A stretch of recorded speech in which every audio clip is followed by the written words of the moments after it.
Hello, hi guys, good evening.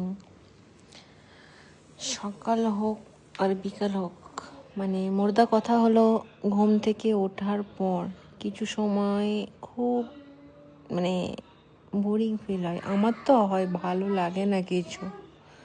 তারপর কি করব বুঝতে পারি না। শেষে ডিসিশন নিই, চলো ঠিক আছে বাজারে যাই। হয় এক গাদা ফুল কিনে নিয়ে আসি, না হয়তো এক গাদা ফল কিনে নিয়ে আসি, আর না হয়তো চিকেন মাটন মাছ কিছু নিয়ে আসি। সেটাতেও যদি আমার ভালো না লাগে বা আমার মুড চেঞ্জ না হয়, তো আমি হাঁটা শুরু করে দিই।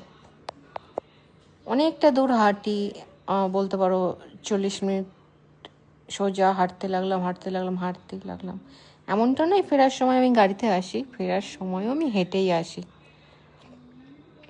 তো আমার মতো এরকম মানে ঘুম থেকে উঠে বোর ফিল করা পাবলিক কে কে আছো আমি জানি না, বাট বিশ্বাস করো আমার কিন্তু ভীষণ ভালো লাগে। কী বা সকাল হোক, কী বা বিকাল হোক, কী বা সন্ধ্যা হোক, কী বা রাত 11টা, হাঁটতে আমার ভীষণ ভালো লাগে। আর